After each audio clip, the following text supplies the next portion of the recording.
بسم اللہ الرحمن الرحیم الحمد للہ رب العالمین والعاقبۃ للمتقین والصلاة والسلام علی اشرف الانبیاء والمرسلین اما بعد فاعوذ باللہ من الشیطان الرجیم بسم اللہ الرحمن الرحیم یا عباد لا خوف علیکم اليوم ولا انتم تحزنون صدق اللہ العظیم۔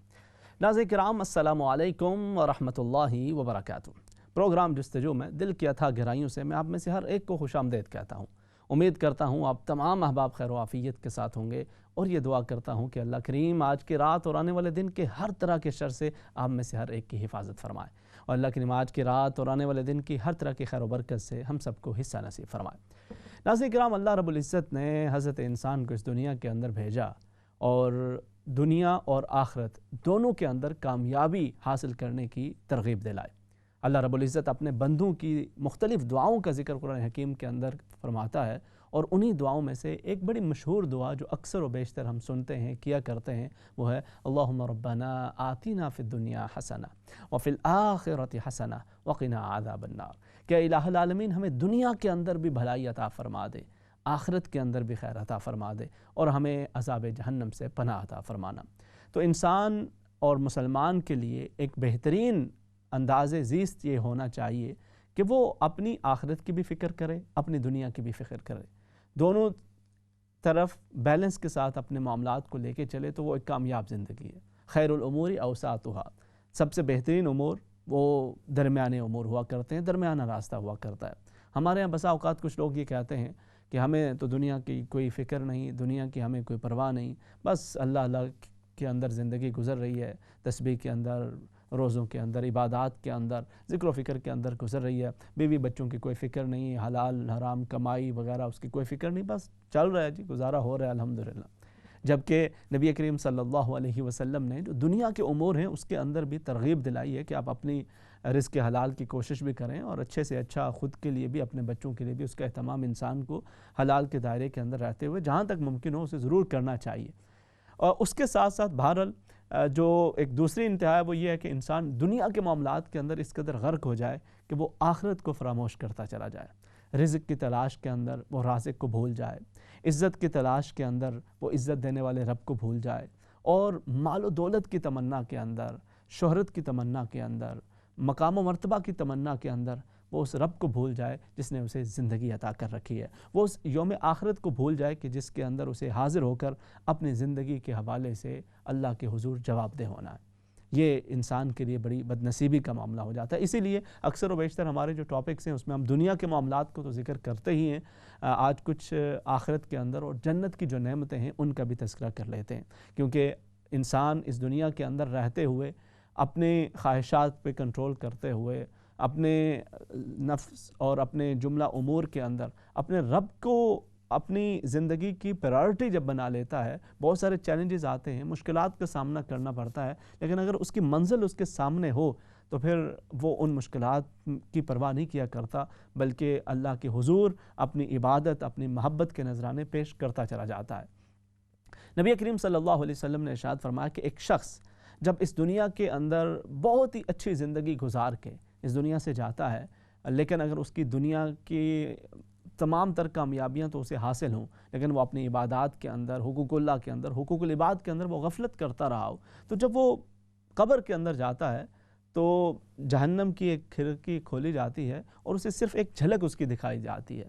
وہ ایک جھلک اس قدر اس کے لیے کافی ہو جاتی ہے کہ اب اگر اس سے پوچھا یہ جائے گا کہ تم نے زندگی کے اندر کوئی سکھ دیکھا، کوئی سکون حاصل کیا، تو وہ کہے گا کہ میں نے تو ساری زندگی کبھی کوئی سکون دیکھا ہی نہیں۔ یعنی وہ ایک لمحے کی جھلک اس کو وہ پوری زندگی کی جو نعمتیں، آسائشیں، آرام، سکون جو اس نے دوسروں کے سکون برباد کر کے حاصل کیا تھا، وہ سارے کا سارا اسے بھول جائے گا، اور اسے یوں لگے گا کہ اس کی ساری زندگی ہی دکھوں اور تکالیف کے اندر گزری ہے۔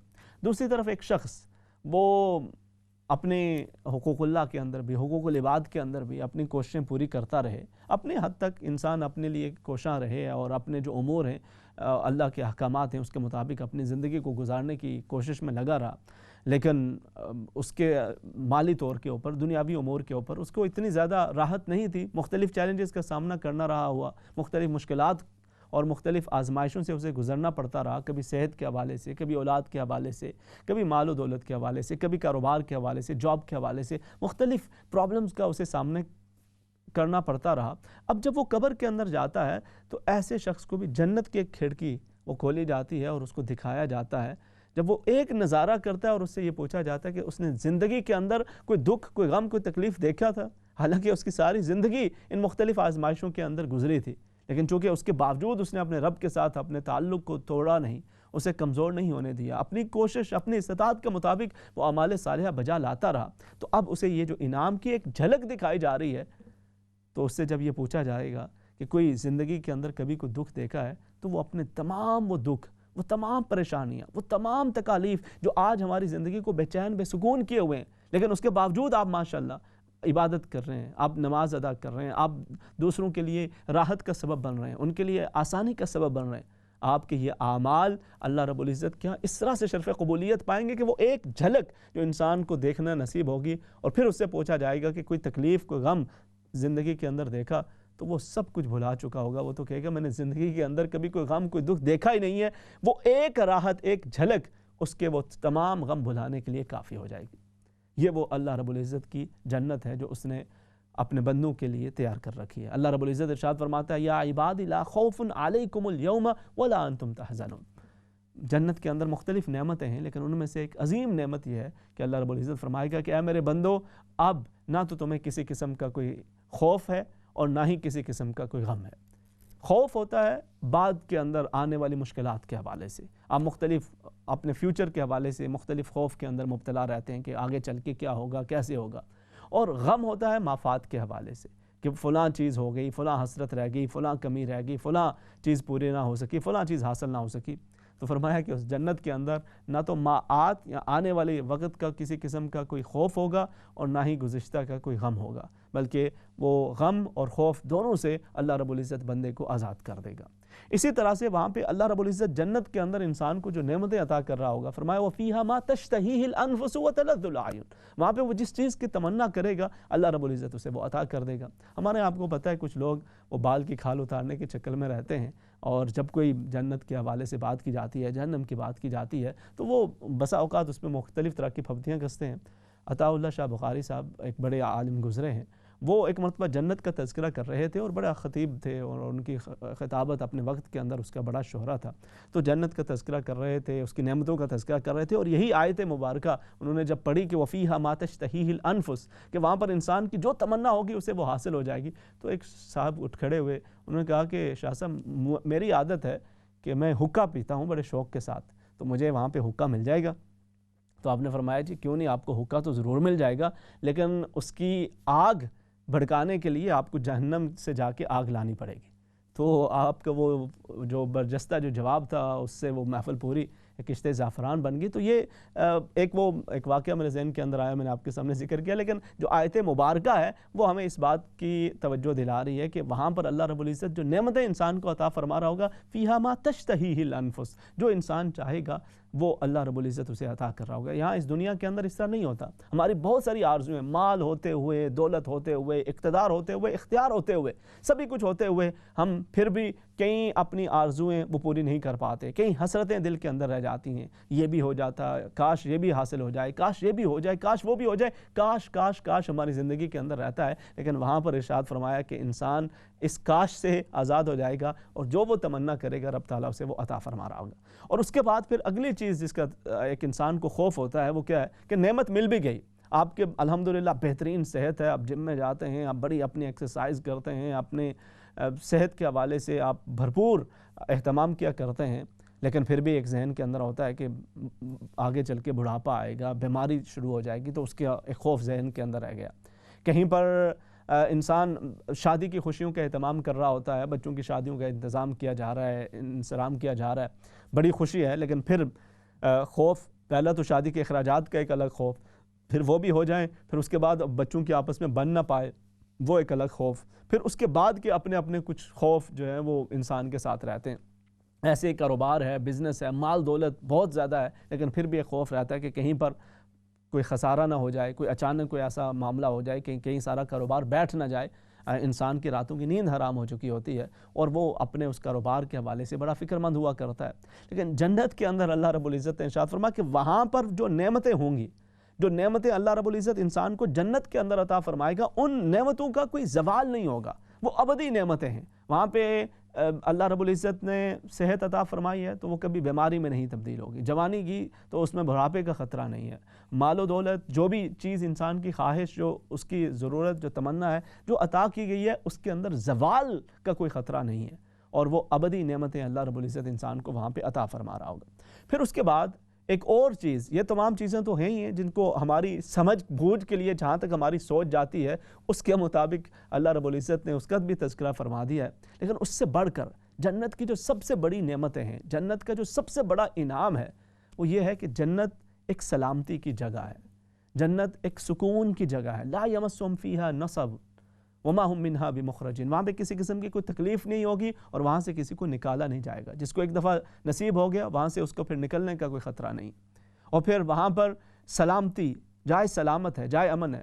اللہ رب العزت کے فرشتے وہ آ رہے ہوں گے، سلام علیکم بما صبرتم فنعم عقبی الدار. وہ جنت کے مختلف دروازوں سے داخل ہوں گے اور جنتیوں کو سلام کر رہے ہوں گے کہ تم نے دنیا کے اندر صبر و تحمل کے ساتھ کام لیا، اللہ رب العزت کی عبادات، اللہ کے بندوں کے حقوق کو پورا کرتے رہے، ہماری طرف سے تمہیں سلامتی ہو. اور پھر اس سب سے بڑھ کر اللہ رب العزت اپنے بندوں کو سلام کر رہا ہوگا. یہاں پر اگر کوئی بندہ، کوئی بڑا جاننے والا، کوئی بڑا عالم، کوئی بڑا مفتی، کوئی بڑا اسکالر، کوئی بڑا پولیٹیشین، کوئی بڑا مشہور شخص اگر کسی کو مل لے، سلام کر لے، تو لوگ فخر سے بتاتے ہیں کہ جی آج فلاں صاحب ہمیں ملے تھے، انہوں نے ہمیں سلام کیا، ان کے ساتھ ہماری یہ تصویر بھی دیکھ لیں، سلام ہوتے ہوئے یہ بھی دیکھ لیں، انہوں نے ہمیں سلام کیا. بندہ فخر سے دوسروں کو بتاتا جاتا ہے. لیکن یہ اہل جنت کے لیے جو ایک بہت بڑا انعام ہوگا، فرمایا سلام قولا من رب الرحیم. ان کے رب کی طرف سے انہیں سلام کہا جا رہا ہوگا، ان پہ سلامتی کا نزول ہو رہا ہوگا. اور پھر اس سے بھی آگے بڑھ کر نبی کریم صلی اللہ علیہ وسلم ارشاد فرماتے ہیں، نبی سعید الخدری رضی اللہ تعالیٰ عنہ، حضرت ابو سعید خدری رضی اللہ تعالیٰ عنہ اس چیز کی روایت کرتے ہیں، اس حدیث مبارکہ کی، کہ جب اہل جنت کے اندر داخل ہو جائیں گے تو اللہ رب العزت ان سے ارشاد فرمائے گا، یا اہل الجنہ، اے جنتیو. وہ فوراً عرض کریں گے، یقولون ربنا سعدیک ولبیک، اے ہمارے رب ہم حاضر ہیں، والخیر فی یدیک، ہر طرح کی بھلائی تیرے ہاتھ کے اندر ہے، حکم فرمائیے. تو اللہ رب العزت فرمائے گا، اے میرے بندو اترضون، کیا تم راضی ہو؟ تو وہ کہیں گے، باری تعالیٰ ہم کیسے راضی نہ ہوں کہ تو نے ہمیں وہ عطا کیا ہے جو ہمارے وہم و گمان سے بھی بڑھ کے ہے، جو اور کسی کو نہیں حاصل ہوا. تو نے ہر چیز ہمیں عطا کر دی، ہر طرح کی نعمتیں ہمیں عطا فرما دی، ہمارے وہم و گمان سے بڑھ کر اور ہماری سوچ سے بڑھ کر، ہمارے تصور سے بڑھ کر تو نے ہر طرح کی نعمتیں ہمیں یہاں پہ عطا فرمائی ہیں، تو ہم کیوں کر راضی نہ ہوں گے؟ تو اللہ رب العزت فرمائے گا کہ اے میرے بندو، میں اس سے بڑھ کر تمہیں کچھ عطا کروں؟ تو بندے عرض کریں گے کہ باری تعالیٰ اس سے بڑھ کر اور کیا ہو سکتا ہے؟ یہاں پہ ہر طرح کی نعمت ملی ہوئی ہے، ہر طرح کا سکون ہے، راحت ہے، اس سے بڑھ کر اور کیا ہوگا؟ تو اللہ رب العزت ارشاد فرمائے گا، اے میرے بندو، اس سے بڑھ کر یہ ہے کہ احل علیکم رضوانی فلا اسخط علیکم بعدہ ابدا. اے میرے بندو، آج میں تمہیں اس بات کی خوشخبری دے رہا ہوں، تو نے دنیا کے اندر عبادات کی تھی، اپنی نماز پڑھتے ہوئے، ذکر اذکار کرتے ہوئے، اپنے جملہ عبادات کو بجا لاتے ہوئے بھی ایک دل کے اندر خوف تھا کہ پتہ نہیں رب تعالیٰ راضی بھی ہو رہا ہے کہ نہیں ہو رہا، یہ میرے اعمال قبول بھی ہو رہے ہیں کہ نہیں ہو رہے، یہ میری عبادات اللہ کی بارگاہ کے اندر شرف قبولیت پا بھی رہی ہیں کہ نہیں پا رہی. اللہ رب العزت فرمائے گا کہ اے میرے بندے، اے میری بندی، آج سب سے بڑا ایک انعام، سب سے بڑا ایک میری طرف سے اکرام یہ ہے کہ میں تمہیں اپنی رضا کا پروانہ عطا کر رہا ہوں. آج کے بعد میری ناراضی کا تمہیں کسی قسم کا کوئی خوف نہیں ہوگا. اور پھر اللہ رب العزت اہل جنت کو اپنا دیدار نصیب فرمائے گا. یہ اس کا کرم، اس کا فضل، یہ سب سے بڑی سعادت. اہل جنت کے لیے جو بڑے بڑے انعامات ہیں ان میں سے نبی کریم صلی اللہ علیہ وسلم کی زیارت حاصل ہونا اور پھر رب تعالیٰ کی رضا کا حصول ہونا، یہ وہ چیزیں ہیں کہ جو ایک مسلمان کے ذہن کے اندر اگر یہ نعمتیں رہیں اور پھر وہ اس کے لیے تگ و دو کر رہا ہو. نبی کریم صلی اللہ علیہ وسلم کے صحابہ کرام کا یہی تو جذبہ تھا، یہی ان کی ایک فکر. ان کو جنت کے حوالے سے جب بات ہوتی تھی تو وہ اسی حوالے سے اسے دیکھا کرتے تھے کہ وہاں پہ رب تعالیٰ کا رضا، رب تعالیٰ کا دیدار، نبی کریم صلی اللہ علیہ وسلم کا قرب نصیب ہوگا. یہی ان کی تمنا، یہی ان کی خواہش ہوا کرتی تھی. کتنے ہی صحابہ کرام، حضرت عثمان غنی رضی اللہ تعالیٰ عنہ، حضرت عبد الرحمن بن عوف رضی اللہ تعالیٰ عنہ، اور کتنے دیگر بھی صحابہ کرام، جو بھی اللہ رب العزت کے حبیب کریم صلی اللہ علیہ وسلم نے فرمایا کہ یہ عمل کر لو میں تمہیں جنت کی خوشخبری دیتا ہوں، تو ان کی کوشش ہوتی، وہ چاہے وہ عبادات کے حوالے سے ہوتا، ذکر اذکار کے حوالے سے ہوتا، وہ چاہے انفاق فی سبیل اللہ کی راہ کے اندر خرچ کرنے کے حوالے سے ہوتا، وہ بڑھ چڑھ کر اس کے اندر حصہ لیتے، اور مقصد وہی ہوتا کہ اللہ اور اس کے رسول صلی اللہ علیہ وسلم راضی ہو جائیں۔ اور پھر جنت کے جو تمنا ہے، جنت کی جو آرزو ہے، وہ بھی کس حوالے سے ہے؟ یہ تمام نعمتیں یہ تو ہوں گی، یہ نعمتیں تو انسان کو حاصل ہو ہی جائیں گی، اللہ رب العزت کا کرم، اس کا فضل وہ تو ہوگا، لیکن سب سے بڑی نعمت وہ جو صحابہ کرام کو بھی جس کی تمنا تھی اور ایک مسلمان کے بھی دل و دماغ کے اندر وہ ہونی چاہیے، وہ کیا ہے؟ ایک صحابی نبی کریم صلی اللہ علیہ وسلم کی خدمت میں حاضر ہوتے ہیں، پریشان ہیں، کچھ غمناک نظر آ رہے ہیں۔ نبی کریم صلی اللہ علیہ وسلم نے فرمایا میرے صحابی پریشان کیوں نظر آ رہے ہو؟ عرض کیا یا رسول اللہ صلی اللہ علیہ وسلم، میں آپ کا دیدار کرتا ہوں، دل کو سکون حاصل ہو جاتا ہے، اور جب بھی ذرا کوئی پریشانی ہوتی ہے فوراً بھاگا بھاگا آتا ہوں، آپ کا دیدار حاصل کر لیتا ہوں، دل کو سکون مل جاتا ہے، آنکھوں کو راحت حاصل ہو جاتی ہے۔ لیکن یا رسول اللہ صلی اللہ علیہ وسلم میں کل سے سوچ رہا ہوں کہ جب ہم اس دنیا سے چلے جائیں گے، اللہ رب العزت ہمیں جنت اگر عطا بھی فرمائے گا تو آپ جنت کے اعلیٰ درجے کے اوپر ہوں گے، وہاں پہ بلند و بالا مقام پہ ہوں گے، اگر ہم جنت میں چلے بھی گئے تو وہاں پر آپ کی زیارت سے تو محروم رہ جائیں گے یا رسول اللہ صلی اللہ علیہ وسلم، مجھے جب سے یہ خیال آیا ہے تو میں پریشانی کا شکار ہوں۔ نبی کریم صلی اللہ علیہ وسلم نے ارشاد فرمایا کہ اے میرے صحابی انت مع من احببتا، اللہ رب العزت وہ بڑا کریم ہے، وہ بڑا مہربان ہے، وہ بڑا رحیم ہے، وہ یہ اپنا کرم، یہ فضل فرمانے کا اس نے وعدہ کر رکھا ہے کہ تم جس کے ساتھ محبت کرتے ہو وہ تمہیں وہاں پر اس کے ساتھ جمع کر دے گا۔ یہ اتنی بڑی وَمَن يُطِعِ اللَّهَ وَالرَّسُولَ فَأُولَٰئِكَ مَعَ الَّذِينَ أَنْعَمَ اللَّهُ عَلَيْهِم مِّنَ النَّبِيِّينَ وَالصِّدِّيقِينَ وَالشُّهَدَاءِ وَالصَّالِحِينَ۔ جو اللہ اور اس کے رسول صلی اللہ علیہ وسلم سے محبت کرتے ہیں، ان کی اطاعت کرتے ہیں، اللہ رب العزت ان پر بڑا انعام یہ فرمائے گا کہ انہیں انہی کے ساتھ جمع کر دے گا، اور وہاں پر ان کی زیارت بھی نصیب ہوگی، ان کا قرب بھی نصیب ہوگا۔ تو یہ جو اپنا عبادات کے اندر جب انسان کا یہ تصور آ جاتا ہے تو پھر اس کی عبادات کے اندر اس کی جو اللہ رب العزت کے طرف ایک جو محبت کا جذبہ ہے، جو اذکار کے اندر، جو اپنی حقوق اللہ کے اندر، حقوق العباد کے معاملات کے اندر، پھر وہ زیادہ کوشاں اس کے لیے رہا کرتا ہے۔ اب ہمارے ہاں دیکھیں نا، جنت کے اندر پھر جانے کے حصول کے لیے پھر یہ دونوں چیزیں ہیں، یہ اتنی بڑی رب تعالیٰ کی نعمتیں ہیں، اتنا بڑا اس کا کرم، اس کا فضل ہے، لیکن اب اس کے حصول کے لیے طریقہ کار کیا ہے؟ ایک انسان اگر وہ نماز روزہ کرتا رہے، اپنے ذکر فکر، اپنے معاملات ان کو تو کنٹینیو کرے، لیکن کسی کی دل آزاری کر رہا ہو، کسی کا حق مار رہا ہو، کسی کا دل دکھا رہا ہو، تو یہ ادھر سے کمی ہو رہی ہے۔ یا پھر ادھر ایک طرف تو اس کی پوری توجہ ہے، لوگوں کو ہمیشہ خوش رکھنے کی کوشش کرتا ہے، ان کے لیے جو کچھ ہو سکتا ہے وہ کرتا رہتا ہے، لیکن اللہ رب العزت کے حقوق کے اندر کوتاہی ہو رہی ہو، اس کے بجائے انسان دونوں چیزوں کی طرف توجہ کرے۔ اور پھر حقوق اللہ کے معاملات کے اندر تو اللہ رب العزت اپنے بخش و مغفرت کا معاملہ فرماتا بھی ہے، اور انسان توبہ و استغفار کر کے سچے دل سے اس کی طرف رجوع کرے، اس کے طرف سے کرم کا معاملہ ہو جاتا ہے۔ یہ جو بندوں کے دل دکھانے کا معاملہ ہے، یہ جو حقوق العباد کو ضائع کرنے کا معاملہ ہے، یہ تو اس وقت تک معاف نہیں ہوتا کہ جب تک وہ بندے معاف نہ کر دیں۔ اسی لیے ہمیں اپنی زندگی کے اندر دیکھیں، یہ بہت بڑی اللہ کی نعمتیں ہیں اور اس کا بڑا کرم، بڑا فضل ہے۔ وہ کسی صاحب نے کہا نا کہ ان سے وہ جب بھی کوئی جنت جہنم کے حوالے سے بات ہوتی، بڑے پڑھے لکھے انسان تھے، تو وہ کہتے کہ جی یہ تو بس مولویوں کی باتیں ہیں، یہ اس میں دیکھیں گے مرنے کے بعد کیا ہوگا کیا نہیں ہوگا، اس طرح کی باتیں کرتے رہے۔ لیکن بالآخر جب ان کا وقت آخر آیا تو وہ فکر مند ہو کے انہوں نے کہا جی میں توبہ و استغفار کرتا ہوں، میں اللہ کی طرف رجوع کرتا ہوں، کیونکہ اگر یہ چیزیں واقعی ہیں جو اللہ کا قرآن ہے اور یقیناً ہیں تو پھر اس سے محرومی بہت بڑی محرومی ہوگی۔ وقفے کے بعد کنٹینیو کریں گے۔ السلام علیکم ورحمۃ اللہ وبرکاتہ۔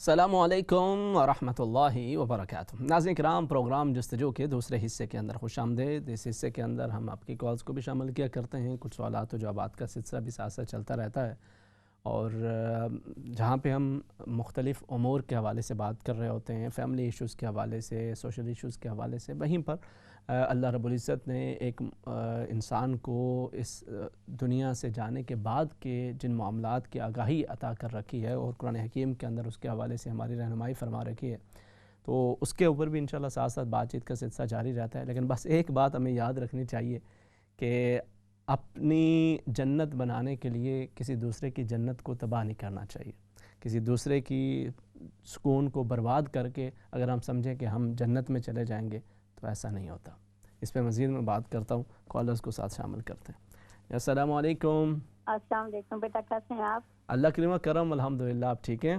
بہت دنوں کے بعد بات ہو رہی بیٹا، 2 پروگرام سنتی ہوں لیکن ہمت نہیں ہو رہی تھی، آج تھوڑی ہمت کی ہے آپ کے ساتھ بات کرنے کی۔ بہت پیارے پروگرام ماشاءاللہ آپ دے رہے ہیں، آپ کو اللہ جزا دے، خوش رکھے اور آپ کی عمر دراز کرے، آپ کی مشکلیں آسان کرے۔ آمین آمین۔ آپ کے پیچھے ہماری بھی مشکلیں بیٹا آسان کرے، ہماری دعا گو ہوں، آپ ضرور دعا کیجیے گا۔ بیٹا مجھے ایک لفظ کا ترجمہ پوچھنا ہے آپ سے۔ جی جی۔ جب ہم کہتے ہیں سبوحن قدوسن، یہ سبوحن ہے یا صبورن ہے؟ اس لفظ کی ذرا معنی بھی بتا دیجیے اور اس کا اس لفظ کو صحیح طریقے سے پروننسیشن کرنا بھی بتا دیجیے۔ چلیں میں انشاءاللہ کنفیوز ہو رہی ہوں اس کے لیے۔ جی بیٹا میں انشاءاللہ عرض کرتا ہوں، تو آپ کیا اپنی ابھی بتا دیں گے آپ؟ اچھا ہاں بالکل، سبوحن ہے لفظ، سبوحن، سبوحن مطلب نہیں کیا ہے بیٹا؟ وہ الگ لفظ ہے، صبور وہ الگ لفظ ہے اور یہ الگ لفظ ہے۔ اچھا سبوحن کا مطلب کیا ہوگا؟ یہ ہے نا جیسے یسبح للہ ما فی السماوات ہے، اب بہت زیادہ جس کی تسبیح بیان کی جاتی ہے، بہت زیادہ پھر پاکیزہ جو ذات ہے، سبوحن قدوس، ہمارا رب، ملائکہ کا رب اور رب الروح، اگر وہ پورا پڑھے نا، سبوحن قدوس ربنا و رب الملائکۃ والروح، تو روح سے مراد جو ہے وہ حضرت سیدنا جبرائیل علیہ السلام بھی مراد لیے جاتے ہیں، اور دیگر بھی جو ہے وہ اس سے جو ویسے ایک روح ہے وہ بھی مراد لی جاتی ہے۔ تو اصل میں اللہ رب العزت کی ذات کی جو تقدیس و تسبیح ہے وہ بیان کی جا رہی ہے۔ جیسے نا اللہ پاک نے قرآن حکیم کے اندر بھی ارشاد فرمایا کہ ہر چیز کائنات کی اس کی تسبیح کرتی ہے، وَلَٰكِن لَا تَفْقَهُونَ تَسْبِيحَهُمْ، لیکن تم اس کی تسبیح کو سمجھتے نہیں۔ تو یہ میں نے عرض کر دیا جی، بہت شکریہ آپ شامل ہوئی ہیں، جزاکم اللہ خیرا۔ نیکسٹ کالر ہیں، انہیں ساتھ شامل کر لیتے ہیں۔ السلام علیکم۔ وعلیکم السلام ورحمۃ اللہ وبرکاتہ۔ آج آپ نے بڑا پیارا ایک فکرہ بولا ہے، یہ تو میں نے اینڈ پہ آپ سے بات کرنی تھی جی۔ یہ ساری باتوں کا لبے لباب یہ تھا کہ کسی کی جنت برباد نہ کرو اپنی جنت کے لیے۔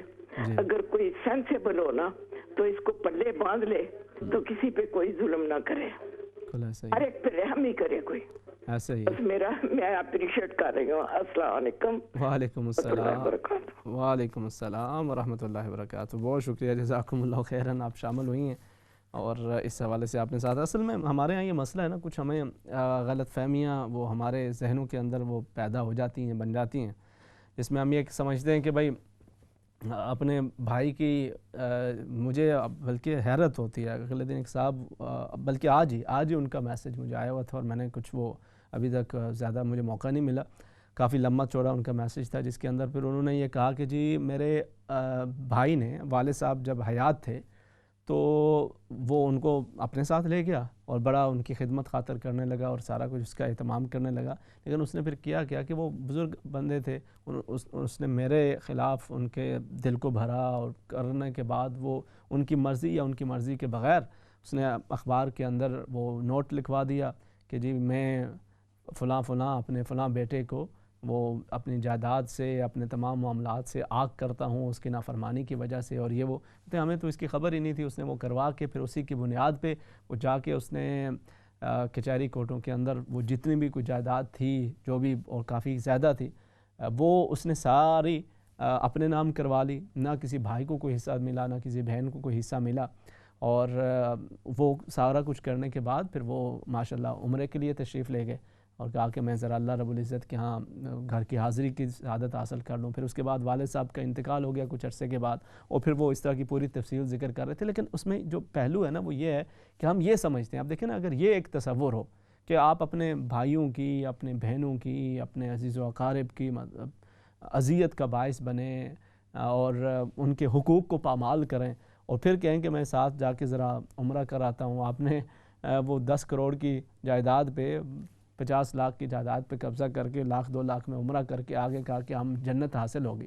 تو یہ ہمیں خود کو دھوکہ دینے والی بات ہے۔ انسان کے دل میں خوف تو ہوتا ہے نا، انسان کے دل میں ڈر ہوتا ہے کہ بھائی میں نے یہ عمل کیا ہے تو اس کا نتیجہ تو اچھا نہیں ہوگا، مجھے اس سے بچنا چاہیے تھا، ایسا نہیں کرنا چاہیے تھا، لیکن وہ وقتی طور پہ اپنے اس ضمیر کو سلانے کے لیے وہ اس طرح کی ہم عبادات اور ایکسٹرا جو معاملات ہیں وہ کر کے تو ہم خود کو مطمئن کرنے کی کوشش کرتے ہیں کہ اس کے اندر ہمارے لیے وہ سارا پچھلا وہ معاف ہو گیا اور ہم آگے چلیں۔ تو حقوق العباد کا تو ویسے بھی معاملہ ایسا ہوتا ہے کہ جس کے اندر اگر آپ کسی بندے کے حق کو آپ نے مارا ہوا ہو تو اس وقت تک اس کی معافی کا معاملہ نہیں ہوتا، بلکہ حتیٰ کہ شہید کے حوالے سے بھی کہا گیا کہ جب وہ شہید ہوتا ہے وقت شہادت اسے اللہ رب العزت کی تجلی کی سعادت حاصل ہوتی ہے، لیکن اور اس کا جی یہ چاہتا ہے کہ وہ بار بار زندہ کیا جائے، بار بار اسے یہی شہادت اور یہی لذت تجلی حاصل ہو، لیکن وہ بھی حقوق العباد اس کے بھی معاف نہیں ہوتے۔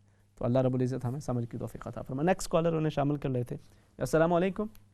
وعلیکم السلام، کیسے ہیں امام صاحب؟ اللہ کریم و کرم، الحمدللہ، آپ ٹھیک ہیں؟ الحمدللہ رب العالمین، ماشاءاللہ ماشاءاللہ، بہت پیارا۔ مطلب میں جتنا بھی وہ آپ نے شروع میں بتایا، میں ہر جملے کے بعد تقریباً سبحان اللہ کہہ رہی تھی کہ وہ احساس ہی جنت کا اتنا خوبصورت ہے، اور اینڈ پہ جو کنکلوڈ کیا وہ تو ماشاءاللہ بالکل سونے پہ آگے والی بات ہے۔ بس ایک چھوٹا سا جملہ اس میں ایڈ کروں گی۔ ابھی بلکہ آپ نے وہ عمرے اور حج کے حوالے سے بات کی، تو میں کہوں گی کہ میں نے کہیں پڑھا تھا، یقین کریں کہ بات کی دل کو لگی ہے کہ کعبے کے گرد چکر لگانے سے لوگوں کو دیے ہوئے چکر معاف نہیں ہو جائیں گے۔ تو بس یہ چیز اگر ہم اپنے ذہن میں بٹھا لیں کہ دونوں میں بیلنس رکھنا ہے، حقوق اللہ میں اور حقوق العباد میں، تو بس زندگی سہل ہو جائے گی۔ کسی ایک طرف جھکاؤ زیادہ ہو جانے سے وہی بات ہے، بعض لوگ ایکسٹریم لیول ہیں، دونوں ایکسٹریم لیول ہیں، یعنی کہ یہ کہنا کہ اللہ اپنے حقوق تو معاف کر دے گا، بس بندے راضی رہیں، اور بعض ایسے ہیں جو تسبیح تو پڑھتے رہتے ہیں، لیکن جب منہ سے بولتے ہیں تو ایسا سخت بولتے ہیں کہ دوسرے کی دل آزاری کا باعث بنتے ہیں۔ تو وہ عبادات بھی اللہ تعالیٰ قبول یا معاذ اللہ مطلب پسندیدہ عمل نہیں ہے۔ تو بس مجھے ایک یہی جملہ ایڈ کرنا تھا کہ کعبے کے گرد چکر لگا لینے سے لوگوں کو دیے کے چکر معاف نہیں ہو جائیں گے، اس کے لیے انسانوں سے معافی مانگنا ضروری ہے۔ تو یہ چیز کہ ہماری ایگو اتنی زیادہ ہے کہ ہم اللہ کے سامنے کی تنہائی میں معافی مانگ سکتے ہیں، اللہ کی حضور مانگ سکتے ہیں، لیکن جن اور پتہ بھی ہو ہمیں کہ ہم سے یہاں کہیں غلطی ہو بھی گئی، لیکن کسی کے سامنے اقرار کرنے میں بڑا خوف آتا ہے۔ تو بس آج بھی اللہ کو بھاتی ہے، اور میں نے آپ نے بولا اتنا خوبصورت ہے کہ بس صرف آپ کو کنگریٹس کہنے کے لیے اچھا لگا آپ کا سن کے۔ جزاک اللہ خیر۔ اوکے، جزاکم اللہ خیرا۔ جی جزاک اللہ پاک آپ لوگوں کو برکتیں عطا فرمائے، اور آپ نے بھی اس کے اندر اچھا ایک جملہ واقعی بڑا خوبصورت ہے۔ اللہ رب العزت ہم سب کو سمجھ کی توفیق عطا فرمائے۔ نیکسٹ کالر ہیں، انہیں ساتھ شامل کر لیتے ہیں۔ امام صاحب السلام علیکم۔ جی وعلیکم السلام ورحمۃ اللہ وبرکاتہ۔ آپ کو دیکھ کے دل پاک پاک ہو گیا۔ بہت شکریہ جی۔ اچھا امام صاحب، وہ جو دعا کے لیے میں نے کہا تھا نا، جی وہ دعا پوری ہوگی الحمدللہ الحمدللہ۔ آپ کا بہت بہت شکریہ۔ میرے پاس الفاظ نہیں کہ میں کیسے شکریہ ادا کروں، اور بہت بڑا کام تھا جو ہو گیا الحمدللہ الحمدللہ۔ آپ نے 2 نفل بھی شکرانے کے آپ نے بھی پڑھنے، کیونکہ آپ نے مدد کی ہے، بڑی دعا کی ہے۔ انشاءاللہ ضرور ضرور، اللہ کریم آگے بھی جملہ نیک دلی حاجتوں کو پورا آپ نے آگے بھی دعا کرنی ہے ہمارے لیے۔ بالکل، میرا اوپر خدا اور نیچے میرے 3 بیٹے ہیں، ماشاءاللہ، اور آپ کے ساتھ بس ہمارا کوئی سارے لوگوں کا ہی بڑا پیار سا ہو گیا ہے۔ اللہ بھی اس کو قائم دائم رکھے۔ آمین آمین آمین۔ جی بالکل، اللہ رب العزت آپ لوگوں کو بھی سلامت رکھے اور برکتیں عطا فرمائے۔ آپ میرے لیے بھی دعا گو رہا کریں، اور میں آپ سب کے لیے کرتے ہیں۔ تہجد کے ٹائم آپ کا پروگرام لگا ہوتا ہے ہمارے گھر میں، الحمدللہ، جب ٹائم ہوتا ہے نا بیچ میں تھوڑا سا، تو پھر آپ ہی ٹیپ وہ لگا ہوتا ہے، پروگرام لگا ہوتا ہے۔ اللہ بھی آپ کو خوش رکھے۔ آپ جو پروگرام دیتے ہیں نا امام صاحب، اگر 10 خاندانوں 10 لوگوں پر بھی اس کا اچھا اثر پڑ جائے نا، 10 قومیں ان کے مقدس کھل جائیں۔ اللہ رب العزت ہم سب کو لیکن میرا خیال ہے 10 سے بھی زیادہ پڑے گا، کیونکہ آپ کی باتوں کا اثر لوگوں پر بڑا پڑتا ہے، اور سمجھانے سے، کیونکہ اس ملک میں نا ان چیزوں کی کمی ہے کہ کوئی سمجھانے والا نہیں، کوئی ایسا ان کو کاؤنسلنگ کرنے والا کوئی نہیں تھا۔ چلیں جی، بہت شکریہ آپ کی حوصلہ افزائی کا اور آپ کے اچھے الفاظ کا۔ جزاکم اللہ خیراً۔ اللہ رب العزت آپ کا یہ حسن ظن قائم و دائم رکھے، اور مجھے خود بھی عمل کی توفیق اللہ کریم عطا فرمائے۔ نیکسٹ کالر ہیں، انہیں ساتھ شامل کر لیتے ہیں۔ السلام علیکم۔